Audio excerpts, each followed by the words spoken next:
Everyone, मेरा नाम जागृति अवस्थी है। मैंने यूपीएससी सिविल सर्विस एग्जामिनेशन 2020 में ऑल इंडिया रैंक 2 हासिल की है। आज इस सेशन में हम ये जानेंगे कि हम यूपीएससी सीएसई के सिलेबस को कैसे पढ़ें और कैसे समझें। तो स्टार्ट करने से पहले मैं अपने बारे में एक ब्रीफ बैकग्राउंड आपको बता दूं। मैंने बीटेक किया है इलेक्ट्रिकल इंजीनियरिंग में मैनेट भोपाल से। 2017 में मेरा बीटेक पूरा हुआ। 2017 से 2019 तक मैं बीएचईएल भोपाल में एज एन इंजीनियर जॉब कर रही थी। 2019 में पहला अटेम्प्ट जॉब में रहते हुए दिया, प्रीलिम्स भी क्लियर नहीं हुआ। तो फिर मैंने जॉब छोड़ी, 1 साल तैयारी की और 2020 का अटेम्प्ट लिया। मेरा ऑप्शनल सोशियोलॉजी था और मैं भोपाल मध्य प्रदेश की रहने वाली हूँ। जो ये सीरीज़ आप यूट्यूब पर देख रहे हैं, इसके अलावा मैं फ्री लाइव क्लासेस की सीरीज़ करूँगी अनअकैडमी प्लेटफॉर्म पर। आप मेरा कोड JA02 यूज़ कर सकते हैं उस फ्री कंटेंट को अनलॉक करने के लिए। वहाँ पर इन स्ट्रैटेजीज़ को और छोटे पार्ट्स में ब्रेक करके डिटेल में डिस्कस किया हुआ है। इसके अलावा और भी दूसरे एजुकेटर्स हैं, जैसे कि मृणाल सर हैं, प्रतीक नायक सर हैं। आप चाहें तो इनका भी कोर्स है, कुछ फ्री कंटेंट भी है, तो जा करके उसको एक्सप्लोर कर सकते हैं। अब शुरू करते हैं। जब भी हम यूपीएससी की तैयारी करते हैं, जब मैं तैयारी कर रही थी तो मुझे बहुत सारे टॉपर्स ने, जब मैं उनकी सुनती थी स्ट्रैटेजीज, मैं भी ऐसे स्ट्रैटेजी वीडियोस देखती थी, तो सब कहते थे कि सिलेबस ज़रूर पढ़ो। सिलेबस पढ़ने से आपको समझ में आएगा कि एग्ज़ाम की रिक्वायरमेंट्स क्या हैं।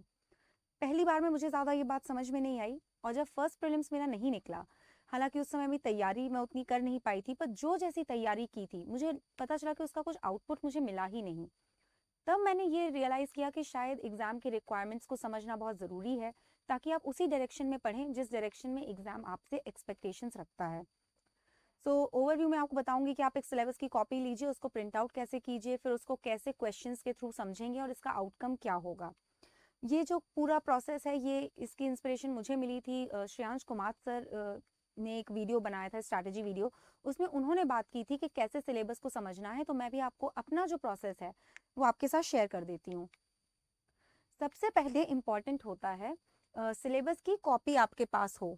तो सिलेबस की कॉपी यूपीएससी की वेबसाइट पर दी हुई है, आप जाके उसको एक्सेस करिए। उसमें आप देखेंगे कि ऐसे टॉपिक्स हैं: GS1 list of bullets, GS2 list of bullets, GS3 list of bullets and similarly GS4 list of bullets. इस बुलेट पॉइंट वाइज सिलेबस को मैंने एक एक पेज पे प्रिंट किया। जैसे GS1 का कोई टॉपिक है, salient features of Indian art forms, ऐसा करके, तो एक पूरा A4 साइज पेपर पे केवल वो एक बुलेट होगा। अच्छा, मैंने 4 फाइल्स बनाई थी GS1 2 3 4 करके। तो जो GS1 वाली फाइल है उसके अंदर में ये GS1 के जितने बुलेट्स हैं, फाइल मतलब कोई फोल्डर ले लिया, पेजेस जिसमें लगा दिए थे मैंने, तो उसमें मैंने बुलेट पॉइंट को प्रिंट किया। सिमिलरली मैंने ये सारे टॉपिक्स के लिए किया और ये चारों उसमें किया, तो 4 फाइल्स बन गई जिसमें हर पेज पे बुलेट पॉइंट प्रिंटेड है। उसके बाद मैं सिर्फ इसको सिंपली रीड कर रही थी। सिंपल आई एम रीडिंग कि सेलिएंट फीचर्स। अच्छा, सेलिएंट क्या होता है? That is main features of Indian art forms, and India के जो भी आर्ट फॉर्म्स हैं उनके बारे में जानना है। उस तरह की कोई बात आगे चल के होगी। अगर आपको इंग्लिश में प्रॉब्लम है तो देखिए हिंदी में भी अवेलेबल है। अंडरस्टैंडिंग होनी चाहिए। मेन चीज़ है कि लैंग्वेज एक मीडियम होता है कम्युनिकेशन का, तो बस जहाँ समझ में आए वहाँ से पढ़ लीजिए। इस तरह से मैंने इसको सिंपली रीड किया कि एग्जैक्टली सिलेबस में टॉपिक्स हैं क्या। केवल मैं उस टॉपिक्स को समझ रही थी, कुछ आगे पीछे नहीं सोचना है इसमें। उसके बाद जब मैंने इन टॉपिक्स को एक बार पढ़ लिया, फिर हम कैसे समझें कि उन टॉपिक्स में, क्योंकि टॉपिक्स आपको बहुत ही वास्ट लगेंगे, थोड़ा सा आपको लगेगा कि इनका कवरेज बहुत वाइड है, कि इंडियन आर्ट फॉर्म्स के सेलिएंट फीचर्स, तो बहुत सारे आर्ट फॉर्म्स हैं इंडिया में, तो हम किसको पढ़ें। उसके लिए आपको क्या करना है, आप क्वेश्चंस लीजिए। Topic wise previous year questions आपको लेने हैं। Topic wise pre and mains questions previous year के। So these are previous year questions जो सेग्रीगेटेड हैं topic wise and year wise. यानी हिस्ट्री में अगर मैं प्रीलिम्स की बात करूं, दोनों का लेना है, प्री का भी लेना है और मेंस का भी लेना है। तो मैंने प्रीलिम्स, और ये बुकलेट्स मिलती हैं मार्केट में आपको प्रीलिम्स के लिए, तो आपको पब्लिकेशंस ही मिल जाएंगे कि हिस्ट्री के आए हुए question topic wise, year wise segregated.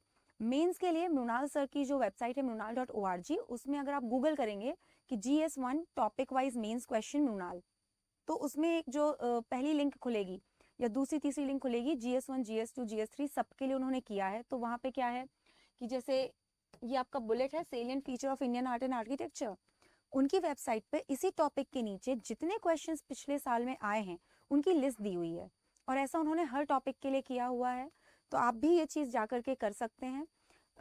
आप अगर इसको देखेंगे तो आपको समझ में आ जाएगा कि उस टॉपिक में से कैसे क्वेश्चंस पूछे गए। इस तरीके से आपने क्वेश्चंस को प्रिंट, अच्छा ये मैं क्या करती थी कि जैसे मैंने कहा, मैंने बुलेट पॉइंट वाइज प्रिंट किए हैं हर टॉपिक को, GS 1 2 3 4 को, और फिर उनको फाइल में लगाया। तो जो क्वेश्चंस थे मैं उनको अटैच करती थी उसी बुलेट के नीचे। अगर पब्लिकेशन है कोई, अगर उसका मुझे सॉफ्ट कॉपी मिल गया, PDF फॉर्मेट में अगर मुझे बुक मिल गई, तो मैं उसमें से प्रिंट आउट लेके यहीं बुलेट के नीचे लगा दूंगी। सिमिलरली मृणाल सर के उससे जो है टॉपिक वाइज प्रिंट करके उसी बुलेट के पीछे लगा दिया, प्री और मेंस दोनों के। उसके बाद आपको क्या करना है, आपको क्वेश्चन को टॉपिक से रिलेट करना है।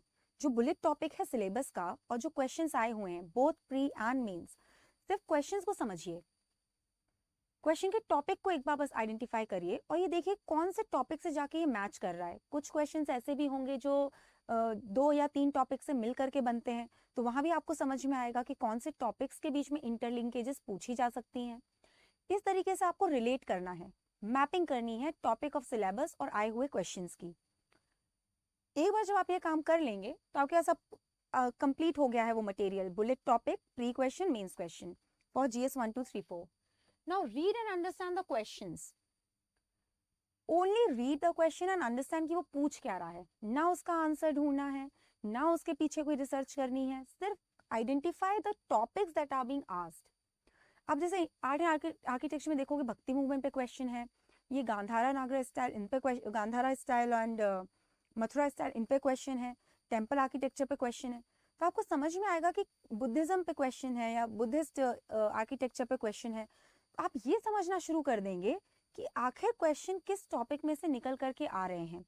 जैसे जब आप ये समझेंगे ना क्वेश्चंस को, तो you are reading the question, you are identifying the important topics and you are also understanding the कि कैसे क्वेश्चन पूछे जा रहे हैं, क्वेश्चन का कंटेंट स्पेसिफिकली है क्या। इस तरीके की जो समझ है ये आपको सिलेबस की समझ तो देगी ही, और साथ में UPSC के रिक्वायरमेंट्स की भी समझ देगी। जब आप ऐसा कर लेंगे तो आप उसके बाद आइडेंटिफाई करिएगा इंपॉर्टेंट टॉपिक्स को। I agree, questions do not repeat themselves but topics do. मैं एक एग्जांपल दे देती हूँ। GS पेपर 1 में 2019 और 2020 में बड़ा सिमिलर एक क्वेश्चन था। एक 19 में था कि 1920s में गांधीयन फेज में बहुत सारी वॉइसेस ने एनरिच किया नेशनल मूवमेंट को। GS 2020 में पेपर 1 में क्वेश्चन था कि 1920s का जो फेज था उसमें बहुत सारी फिलोसफिकल आइडियोलॉजी जो स्ट्रैंड्स हैं वो नेशनल मूवमेंट में आकर के जुड़ गए। Now mind it, Gandhian phase is nothing but 1920s phase itself, वहीं से तो शुरुआत हुई है, तो एक लिंकेज मिलेगा। It is not the same question, answer will also not be the exact replica, but somewhere there are links that you can, मतलब जिनको आप कनेक्ट कर सकते हो। You can always connect these dots and understand what topics are particularly important. इससे क्या होगा, अब ये जो आपने एनालाइज कर लिया टॉपिक वाइज प्री मेंस के क्वेश्चन को एनालाइज कर लिया, अब इससे क्या हो रहा है, जो आउटकम क्या होगा ऐसे एनालिसिस का। एक तो पैटर्न ऑफ क्वेश्चन समझ में आ गया कि what kind of pattern is being asked in the examination, किस तरीके से पढ़ाई की जाए। जैसे मैंने एक चीज नोटिस की कि जो पैटर्न है वो कहीं ना कहीं मेंस में स्पेसिफिकली, प्रीलिम्स में तो समझ में आ जाता है, MCQs हैं, लिखने का कोई इशू नहीं है। मेंस में मैंने देखा कि usually questions are more like कि what the topic is, what are the pro cons, वही डिसएडवांटेज एडवांटेज वाला एनालिसिस, पॉजिटिव नेगेटिव एनालिसिस। उसके बाद में जो वो बात करते हैं, they talk about what is being done, what more needs to be done and what is your overall vision. तो ये जो 4-5 पॉइंटर्स हैं कि pro cons, what is being done, what more needs to be done, what is your vision, इस तरीके से ही question पूछे जा रहे हैं। मतलब इन्हीं 2 या 3 का कॉम्बिनेशन, 3 या 4 का कॉम्बिनेशन पूछ करके पैटर्न बन रहा है। तो मुझे समझ में आ गया कि जब मेंस के लिए पढ़ाई करूंगी तो इस पैटर्न से करूंगी। प्री के लिए कौन सी इन्फॉर्मेशन बार बार रिपीट हो रही है, कौन सी इन्फॉर्मेशन इंपॉर्टेंट नहीं है। जैसे आप देखेंगे कि डेट्स का जो फैक्ट है या बहुत ज़्यादा किंग्स के नाम या इस तरह की चीज़ें नहीं पूछ रहे, तो आपको समझ में आएगा कि पैटर्न में जो है कंसेप्चुअल अंडरस्टैंडिंग नीडेड है, तो आप उस तरीके से पढ़ाई करेंगे। This will help you streamline your preparation. Believe me, ये पूरा प्रोसेस करने में आपको लगेगा कि या it must be a thing of 4 to 5 days। I took 1 complete month। जुलाई 2019 में मैंने रिजाइन किया था अपने जॉब से और पूरा जुलाई 2019 मैं बस यही एनालिसिस कर रही थी। इसका आउटकम क्या हुआ, मुझे पूरी अंडरस्टैंडिंग थी सिलेबस की, आए हुए क्वेश्चंस की, तो जब भी मैं पढ़ती थी तो मैं हमेशा उन टॉपिक्स पे एक्स्ट्रा फोकस करती थी जो आए हुए हैं।